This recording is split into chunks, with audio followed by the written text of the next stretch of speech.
Então vamos lá, para quem não entende isso é o seguinte: durante a chuva, o rebanho ele não é largado, muitas vezes, de ovelhas principalmente, no pasto. O pessoal coloca ele para dentro, pra perto do estábulo.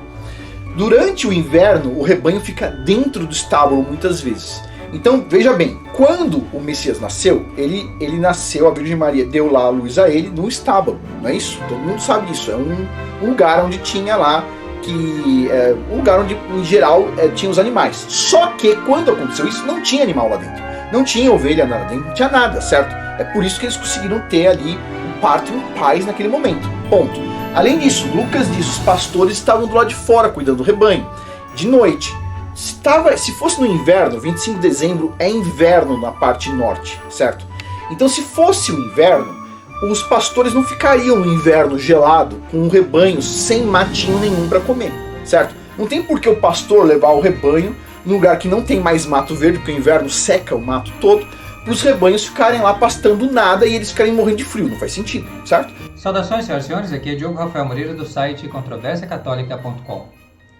Como refutar um herege judaizante 2 vezes sobre o mesmo assunto? É isto que eu efetivamente estou fazendo com relação ao senhor Afonso do canal Ciência de Verdade, o qual estava tentando falar sobre tópicos de história eclesiástica que ele parece desconhecer quase inteiramente.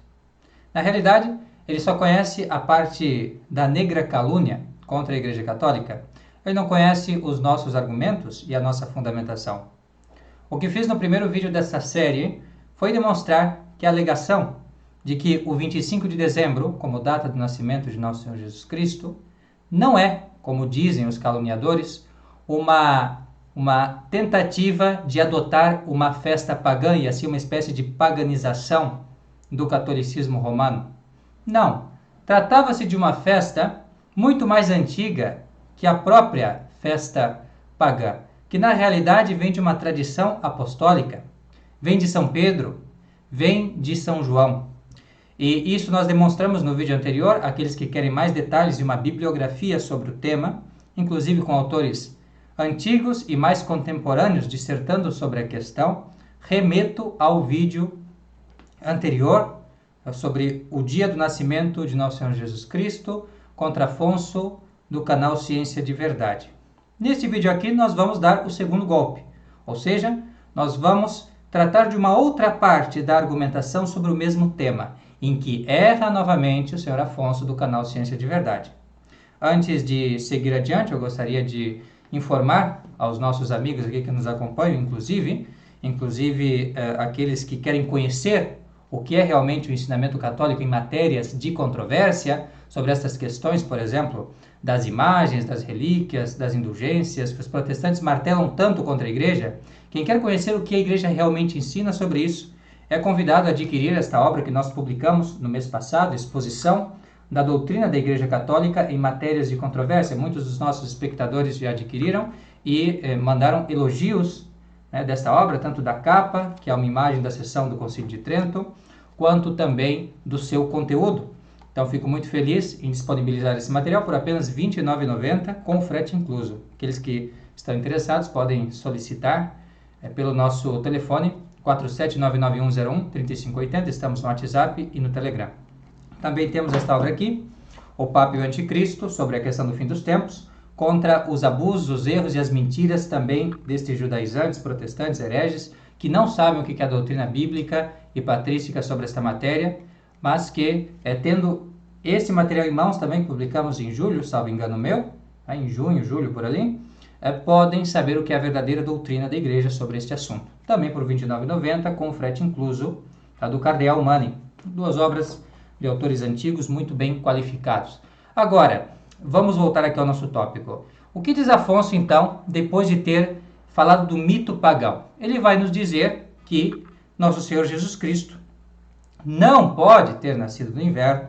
Aqui ele empresta um argumento das Testemunhas de Jeová e de outros hereges protestantes. Não pode ter nascido no dia 25 de dezembro, que seria inverno, porque senão, imagina como que os pastores iriam estar pastoreando à noite. Como é que pode ser? No inverno, imagina, eles com certeza estariam fazendo bonecos de neve, ou então em casa, se aquecendo na lareira, fazendo marshmallow e coisas assim, nessas práticas. Eu acho que o Afonso, se eu não me engano, ele está nos Estados Unidos, então ele vê o inverno de lá e ele acha que aquilo ali, que ele vê onde ele está, o inverno com neve, com graus abaixo de zero, né? Então, abaixo de 0 graus Celsius, ele pensa então que isto aí é a Palestina do tempo de Nosso Senhor Jesus Cristo, ou dos tempos de hoje.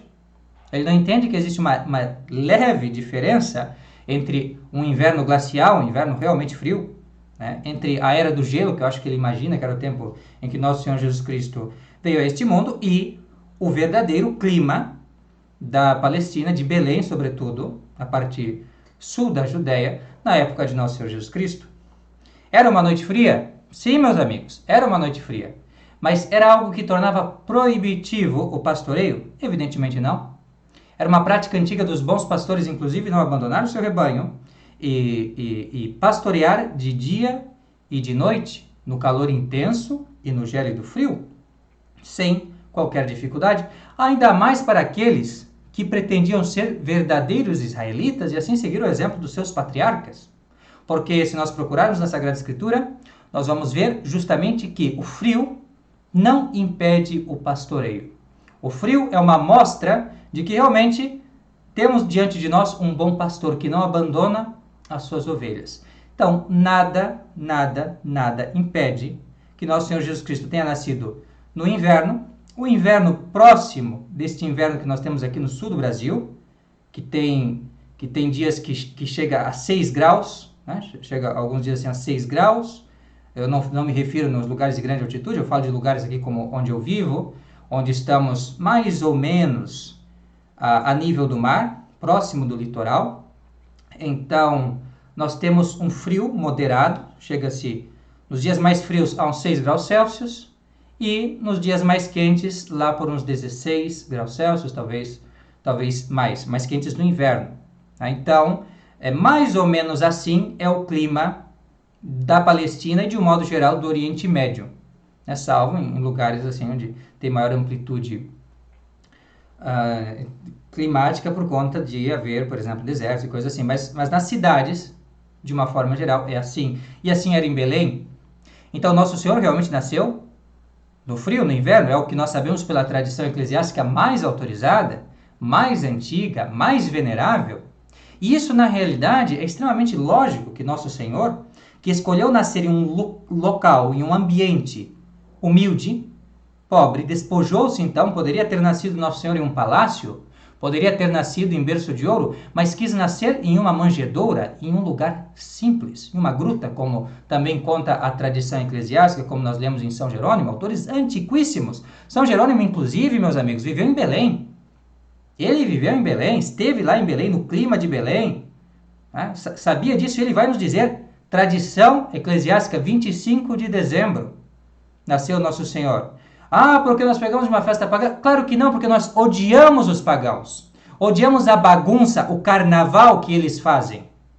Nós jamais iríamos usar uma data próxima, que não é exatamente a data dos pagãos, mas uma data próxima das festividades pagãs, a não ser que Nosso Senhor realmente tivesse nascido nesta data. E é justamente isso que a igreja sempre afirmou. Nós não vemos autores antes do século XII, e na realidade não vemos autores católicos antes do século XIX, afirmarem que Nosso Senhor teria nascido em uma outra data ou coisa assim. Isto é algo extremamente moderno em termos de historiografia. Se nós olharmos os autores, século II, III, IV, todos estão dando diferentes argumentos, mas sobretudo o argumento da tradição apostólica, para dizer que Nosso Senhor realmente nasceu no dia 25 de dezembro.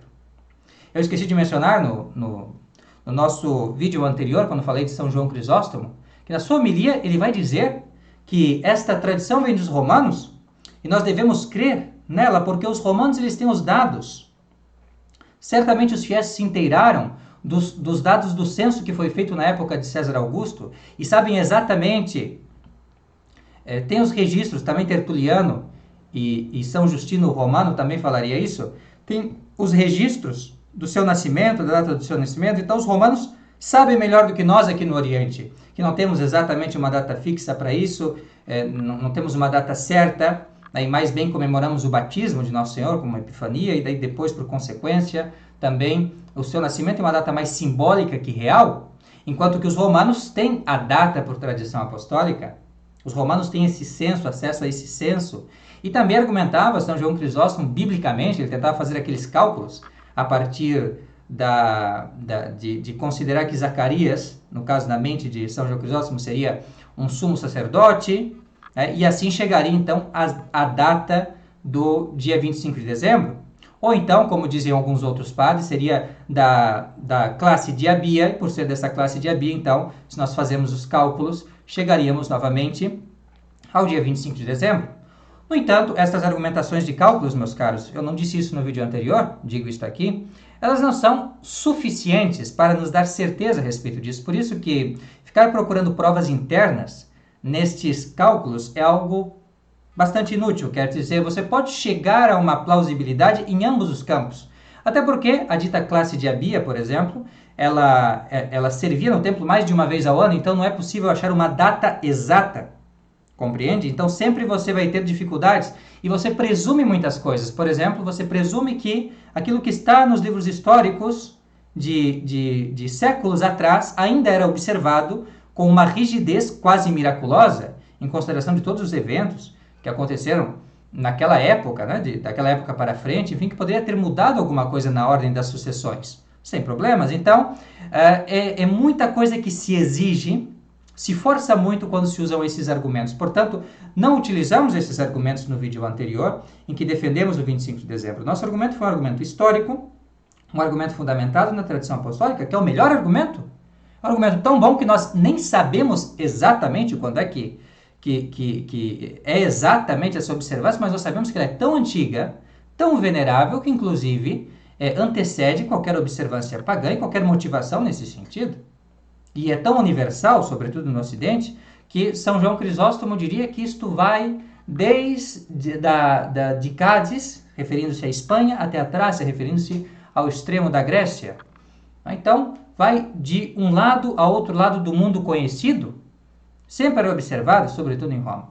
Bem, dissemos isso então para mostrar que para os Santos Padres, para a Igreja fazia todo sentido Nosso Senhor nascer não só pobre, não só humilde, mas nascer também no inverno, porque isto mostra o pleno despojamento de Nosso Senhor Jesus Cristo. Ele despojou-se de uma tal maneira que não somente rebaixou-se no sentido de nascer em um lugar humilde, mas nascer também em um tempo humilde, em um clima o mais humilde. Não é? Quer dizer, então, e é muito significativo esta questão do nascer no inverno. Não seria tanto, embora poderia também ter essa significação, o nascer em um dia de verão, mas não seria tanto o rebaixamento de Nosso Senhor, que quis fazer-se pobre para nos enriquecer com a sua pobreza. Não é? Nosso Senhor, com o seu exemplo de humildade, ele que é Deus e manteve-se tal, porém assumiu a nossa natureza humilde, ele quis nos dar o grande exemplo de humildade. Inclusive era isso que nós estávamos contemplando hoje. Hoje nós começamos, eu estou falando no dia 5 de outubro, começamos a novena dos 54 dias, a novena de Nossa Senhora do Rosário de Pompeia. Estamos aqui seguindo as propostas de Monsenhor Daniel Dolan para isso, que ele fez um sermão que publiquei aqui no Controvérsia esses dias. Estamos seguindo as devoções do Santo Terço e primeiro mistério que contemplamos justamente a encarnação, depois a visitação de Nossa Senhora Santa Isabel e no terceiro mistério justamente o nascimento de Nosso Senhor Jesus Cristo. E nós meditamos então sobre essa questão do desprendimento dos bens mundanos, do amor à pobreza, do desprezo das riquezas. Então, é isso que nos ensina a natividade de Nosso Senhor. E nada mais retrata esta pobreza do que o próprio inverno. E não é algo que repugna a palavra de Deus. Na verdade, é muito lógico que Nosso Senhor, sendo onipotente, tenha escolhido chegar a este ponto de nascer, inclusive, no tempo mais frio, ali naquela região, no tempo de inverno. E quanto à questão, então, desse argumento do Afonso, mas era um frio glacial, era a era do gelo, imagina, ninguém poderia estar ali, pastores, imaginou já pastores, né, que tem a coragem de ir lá, tá caindo neve, daquele frio, aquele frio de matar, a pessoa só tem que ter luva, tem que ter casaco, tem que ter tudo, senão vai perder um membro do corpo, né, de tão frio que é. Então, é impossível.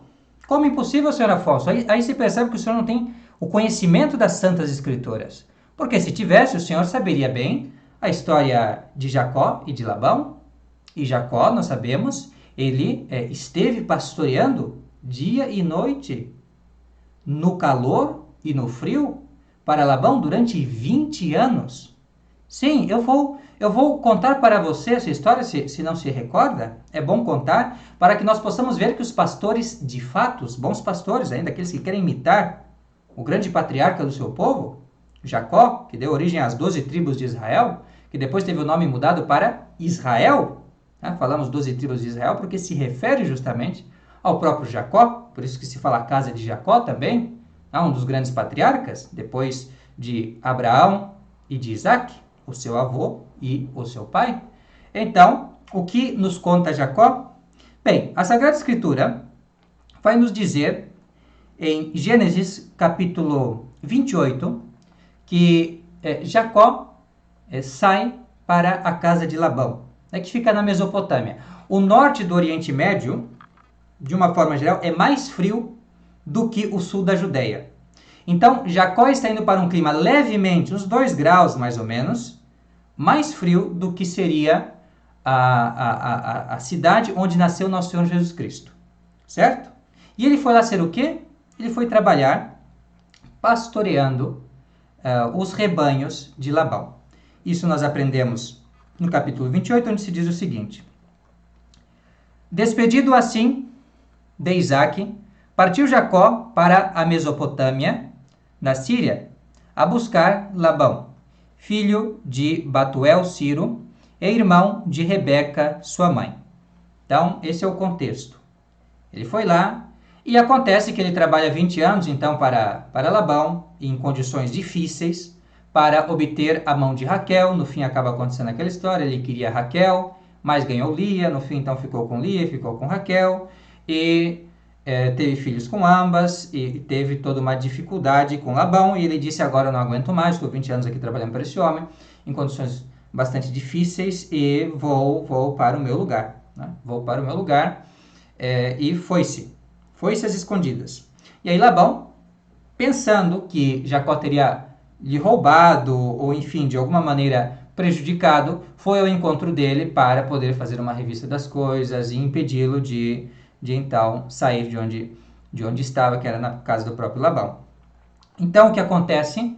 Jacó vai em Galaade, isso acontece num local chamado Galaade, ele vai e argumenta contra esta decisão de Labão e eles acabam fazendo uma aliança, certo? E isso é muito interessante, todo esse contexto. Aqueles que quiserem podem ler toda a passagem, do capítulo 28 até vejamos aqui, até o capítulo 38, está certo?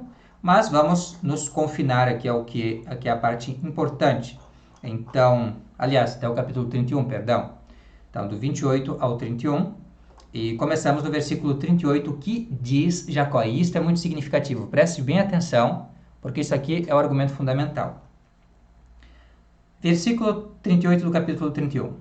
Acaso é isto porque eu passei 20 anos contigo, de Jacó a Labão. As tuas ovelhas e as tuas cabras não foram estéreis? Eu não comi os carneiros do teu rebanho. Nem eu te mostrei coisa alguma que tivessem levado as feras. Eu tomava sobre mim tudo o que se tinha perdido, e tu me tomavas conta disso, e pedias de mim quanto se furtava. Eu andava de dia e de noite, ora queimado do calor, ora transpassado do frio, e o sono fugia dos meus olhos. Deste modo te servi eu em tua casa 20 anos. Atenção, senhor Afonso e demais judaizantes, testemunhos de Jeová, todo esse pessoal que gosta de falar contra os católicos, mas que não gosta de estudar os nossos argumentos. Por favor, preste atenção aqui, um pastor de ovelhas, de rebanhos, vivendo alguns séculos antes, bastante séculos antes, aliás, de Nosso Senhor Jesus Cristo, num local, muito provavelmente, mais frio, ao menos levemente mais frio, do que o local onde Nosso Senhor nasceu, ele tem a dizer sobre essa questão do pastoreio, que vocês dizem que é um impedimento do frio, que o frio, imagina que a pessoa vai ficar naquele frio, né? Ele vai ficar fazendo boneco de neve, vai na lareira, não sei, é o que vocês imaginam. A pessoa é tão provinciana que ela acha que a casa onde ela está, né, é assim no mundo inteiro, não tem diferenças climáticas. Mas, de qualquer modo, o que diz ele? Diz assim: eu andava de dia e de noite. Andava de dia e de noite com os rebanhos. Ora queimado do calor, ora transpassado do frio. E o sono fugia dos meus olhos.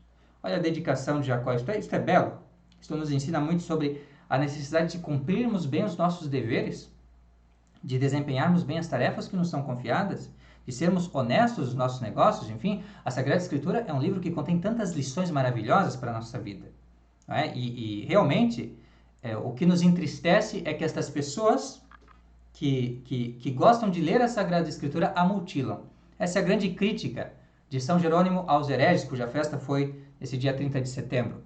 Essas pessoas que falam seguir a Bíblia, seguem só um pedacinho dela, escutam o teólogo tal, o tal Calvino, o tal Lutero, o tal Russell, lá das Testemunhas de Jeová, e esse é o oráculo divino, não é a Bíblia. Eles não acreditam na Bíblia, eles acreditam no teólogo. Se você abre a cabeça de um protestante, certo? Você vai achar ali, escondido, ali dentro, um Calvino. Como é, no caso, quando Bossuet vai falar aqui sobre a doutrina da Eucaristia dos calvinistas. Você vê? Não estão pensando com a Bíblia. Não estão pensando com a lógica. Não, estão pensando com o guru. Com o guru. Os protestantes não aceitam o Papa, mas eles têm o Papa. Claro que eles têm o Papa. Eles têm o Papa deles. Sempre, sempre. E assim também o senhor Afonso, que se diz muito independente, se nós abrimos a cabeça dele, nós vemos um judaizante com todos os argumentos de um adventista, de um testemunho de Jeová, tudo ali dentro. Não tem inovação. Não tem, ele é fiel à sua seita. Agora, esta seita é desonesta quando ataca a igreja com estas calúnias. Quando fala que o cristianismo no século IV, Constantino paganizou, quando na verdade não paganizou, continuou sendo o mesmo cristianismo, substancialmente o mesmo, em melhores condições, óbvio, porque contava com a proteção de um imperador. Claro que a situação vai melhorar para a igreja. Vão se construir igrejas, não vai mais ficar escondido, vai se poder professar a fé publicamente, gozando de liberdade. A mesma coisa, por exemplo, em países afligidos pelo comunismo. Não se tem liberdade para praticar o catolicismo. Então, a igreja fica em uma situação bastante miserável. Lá você não vai ter grandes desenvolvimentos no sentido de estudos e no sentido de liturgia, no sentido de muitas coisas, porque estamos ali numa situação de emergência. E uma vez que se sai dessa situação de emergência, se pode professar a fé plenamente, então aí se pode estudar com mais tranquilidade, se pode, enfim, dar a Deus um culto mais digno no sentido material do termo, certo? E tudo vai ficar melhor, tudo vai ficar mais glorioso, mais belo, é um triunfo da igreja. Agora, isto aconteceu efetivamente, nós sabemos. Houve esse grande triunfo da igreja sobre o paganismo. Agora, dizer que esta igreja, que estava ainda se recuperando das feridas, da grande perseguição de Diocleciano, que essa igreja traiu o evangelho, isto é de uma sem-vergonhice tão grande, de uma injustiça e de uma ignorância tão abissal, que dá pena dessas pessoas, dá pena desses ignorantes protestantes. Porque são pessoas que não estudam, que não têm uma mínima noção dos documentos, que não têm uma mínima boa-fé, certo? No buscar realmente a verdade, porque acreditam de uma maneira acrítica o que qualquer um está dizendo, né? Em qualquer um disposto a apedrejar, a dar pauladas na religião de Jesus Cristo. Basicamente, são pessoas, então, que nós vemos que têm algum problema sério, tá, na sua conduta. Porque se tivessem realmente um desejo de conformar-se à verdade, buscariam a verdade e encontrariam a verdade, Mas essa gente vive há séculos repetindo os mesmos erros. Isso é algo escandaloso. É algo extremamente escandaloso. Então você, meu caro protestante de boa fé, procure conhecer a doutrina da Igreja Católica tal como ela é, e não de acordo com a calúnia desses gurus desatualizados e ignorantes, e simplesmente orgulhosos, porque o que os alimenta é orgulho. Se eles pensarem friamente, com a razão, eles vão ver que não há nenhum motivo para ficar separados da Igreja Católica. As nossas doutrinas são razoáveis, as doutrinas do Concílio de Trento aqui, ó, expostas aqui de uma maneira resumida para você, com índice bíblico e tudo mais. Tudo aqui muito claro, muito claro. Aqui, ó, índice bíblico no apêndice para te ajudar. Não é? Por que não fazem isso? Por que não estudam o nosso posicionamento, ficam só caluniando? Ah, porque a gente obteve, graças à ajuda da maçonaria, uma certa hegemonia no pensamento religioso e no currículo. Então, assim, criticar a igreja hoje é visto como algo maravilhoso. Né? Falar mentiras contra a Igreja Católica é visto como mérito, por toda a máquina de imprensa desenvolvida pelos alemães e pelos ingleses contra o Papa, contra Roma. Então isso se tornou meritório. Mas é honesto? Não é honesto. São desonestos? Vocês podem ser multidão. Vocês podem ser muita gente, mas ainda assim são, infelizmente, intelectualmente limitados e desonestos. E se fossem realmente um pouco mais abertos, iriam entender que em nenhum momento um católico pensou, certo? Salvo aqueles que infelizmente se deixaram influenciar pelos protestantes, mas em nenhum momento um estudioso católico pensou que o 25 de dezembro foi algo pagão ou algo contra a Bíblia. Pelo contrário, os católicos acreditam no 25 de dezembro porque entendem que isto é uma tradição muito antiga que vem dos apóstolos e que em nenhuma maneira contradiz a Bíblia.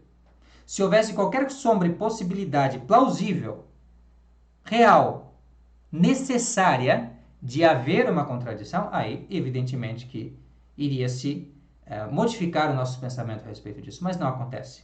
E todos esses argumentos protestantes, essas tentativas de cálculo, que são completamente absurdas, essa tentativa de pegar uma festa pagã tardia e dizer que nós nos baseamos nessa coisa impopular e infeliz, certo? É algo ridículo. E agora esse negócio do frio. Gente, que frio. Né? Nossa, olha, estamos no Polo Norte.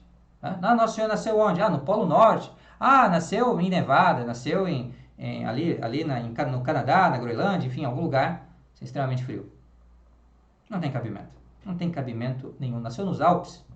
Né? Gente, que absurdo. Então vamos começar a pensar com a cabeça fria, certo? Com a cabeça fria, pensar, realmente estudar. Tem uma bibliografia, vou compartilhá-la novamente aqui, certo? Isso aqui responde a muitos comentários que me chegaram, certo? Esse vídeo aqui.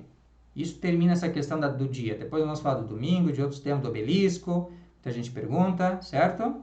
Depois do primeiro congresso de vacantista no Brasil, vamos falar sobre isso. Mas aqui vamos encerrar essa questão do dia 25 de dezembro, tá? Então, meus caros, material tem, certo? Eu vou mandar para vocês aí a bibliografia, estudem. Aqueles que têm objeções, podem colocar as objeções, mas não se repitam, certo? Porque isso é uma falta de consideração. Nós fazemos um vídeo, preparamos, né? Lançamos a bibliografia, damos provas, certo? E vocês ficam aí dando um achismo de qualquer coisa, sabe? Isso é uma falta de consideração.